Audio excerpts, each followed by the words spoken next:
제21장.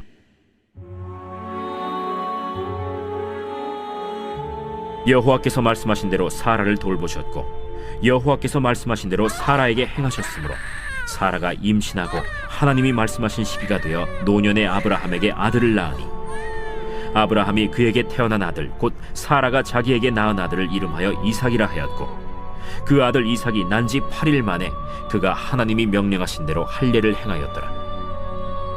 아브라함이 그의 아들 이삭이 그에게 태어날 때에 100세라. 사라가 이르되 하나님이 나를 웃게 하시니 듣는 자가 다 나와 함께 웃으리로다. 사라가 자식들을 젖먹이겠다고 누가 아브라함에게 말하였으리요마는 아브라함의 노경에 내가 아들을 낳았도다. 제가 이전에 굉장히 인상 깊게 봤던 책 중에 내 몸 사용 설명서란 책이 있었어요. 그래서 그 책에 이렇게 몸의 기관별로 어떤 기능을 하는지를 굉장히 자세하게 써놨던 책인데 참 재미있게 봤던 기억이 납니다. 근데 그게 이제 상당히 두꺼운 책이거든요. 그래서 내 몸 사용 설명서란 책이 나왔고 그 후속작으로 내 몸 다이어트 사용 설명서란 책이 나왔는데요. 두 권이 두꺼운 책이지만 제가 사놓고 가끔씩 이렇게 봤었던 기억이 납니다. 그런데 여러분, 성경은요, 내 몸을 사용하는 설명서 정도가 아니라 이 사람이 어떻게 삶을 살아가게 되고 이 사람의 인생이라는 것이 사람의 삶이 어떻게 진행되어 가는가, 이것을 굉장히 구체적으로 사용 설명서를 담고 있는 책입니다. 그래서 이 사람이 살아가는 어떤 삶의 원리들이 다 들어가 있거든요. 그런 걸 따지면 사실은 성경은 굉장히 짧은 분량인 거예요. 그걸 담아낸 것을 생각을 해볼 때 굉장히 가성비가 뛰어난 거죠. 예, 그 정도의 분량으로 우리가 살아가는 삶의 모든 원리를 다 담고 있으니까요. 그런데 그렇게 이렇게 성경에서 담고 있는 원리 중에 하나가 뭐냐 하면요, 여러분 뭐 많이 들어보셨을 겁니다. 이 발단, 전개, 위기, 절정, 결말, 뭐 이런 순서들이 있다라고 하지 않습니까? 그런 부분들이 삶에 분명히 있습니다.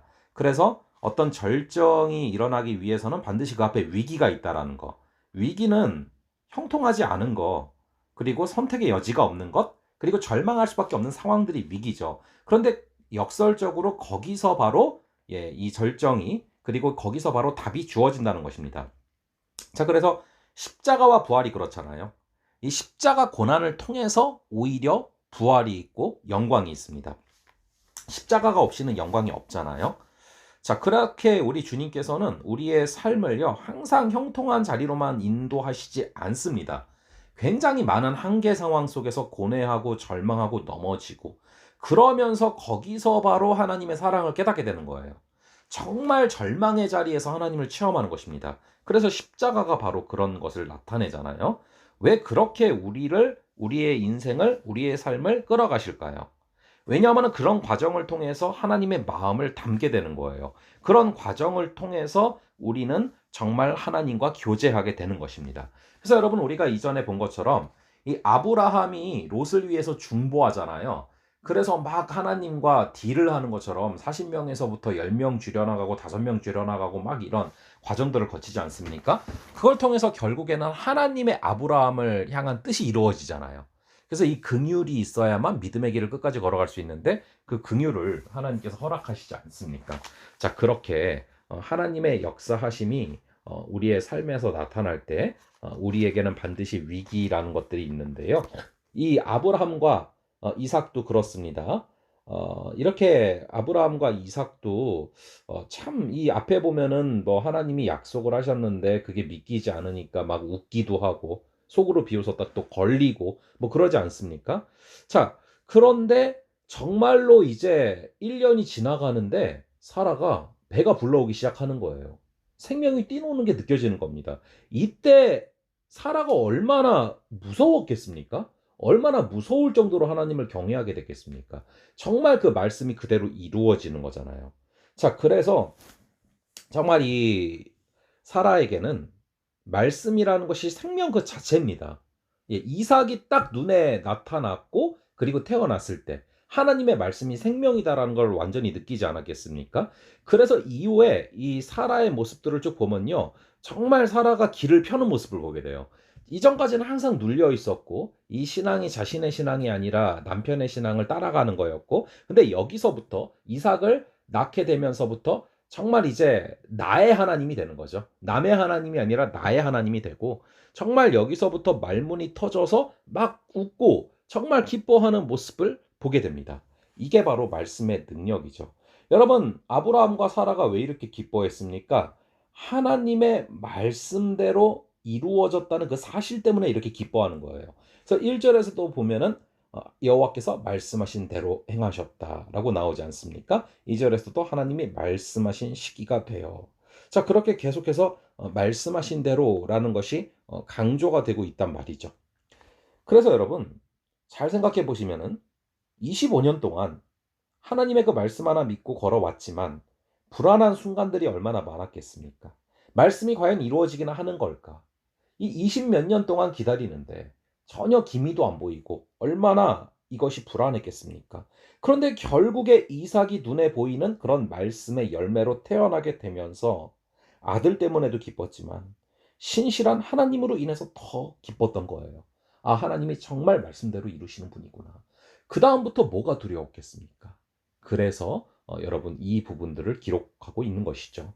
여러분, 오늘 하루 우리가 또 살아갈 때 정말 하나님의 그 말씀대로 이루신다라는 그 사실을 우리가 마음속에 새기면서 정말 말씀이 살아있는 생명이고, 그리고 이 말씀으로 말미암아 정말 이 사라가 눌려있다 살아나는 것처럼 오늘 우리도 하나님의 말씀으로 인해서 그런 삶을 살아가게 하여 달라고, 그래서 정말 남의 하나님이 아니라 그냥 아브라함의 하나님으로만 끝난 게 아니라 사라의 하나님이 된 것처럼 남의 하나님이 아니라 나의 하나님이 되어서 걸어가는 그런 순간들 되게 하여 달라고 우리 기도하며 나아가겠습니다.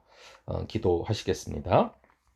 아버지 하나님, 이 말씀대로 이루시는 하나님, 말씀하신 시기가 되어 응답하시는 그 하나님, 그러하기 때문에 너무나 기뻐했던 아브라함과 사라를 바라봅니다. 아버지, 사라가 믿기지 않아 비웃었지만 실제로 1년이 지나가면서 생명이 잉태하는 것을 바라보며 배 안에서 뛰노는 것을 바라보며 그리고 실제로 이삭이 태어나는 것을 바라보며 이 말씀이 얼마나 살아있는 생명임이 느껴졌겠습니까? 아버지, 우리에게도 삶에서 말씀이 살아 육신이 되어서 정말 말씀이 살아 움직이는 그 은혜를 허락하여 주시옵소서. 그로 말미암아 이 사라가 늘 눌려 있다가 이제 살아나고 말문이 터지고 기쁨이 넘치고 웃게 되는 이 모습을 바라봅니다. 우리에게도 이 생명의 기쁨을 허락하여 주시옵소서. 아버지, 우리가 기뻐하는 이유가 단순히 이 이삭이 태어났기 때문만이 아니라 그 이삭을 말씀하신 하나님, 그것을 약속하신 하나님, 우리 하나님이 말씀하면 그대로 이루시는구나, 이것을 확인했기 때문임을 다시금 바라봅니다. 아버지, 우리에게 기도의 응답도 중요하지만 아버지, 응답 자체보다 말씀하시고 그 말씀을 이루시며 응답하신다는 그 사실을 바라보며 우리가 기쁨으로 걸어가는 하루 되게 하여 주시옵소서. 남의 하나님이 아니라, 성경 속의 하나님이 아니라 나의 하나님이 되는 그 역사를 허락하여 주시옵소서. 주님께서 함께하여 주실 줄을 믿사오며 이 모든 말씀 우리 주 예수 그리스도의 이름으로 기도합니다. 아멘. 예, 그럼 계속 기도하시고 다음번에 뵙도록 하겠습니다.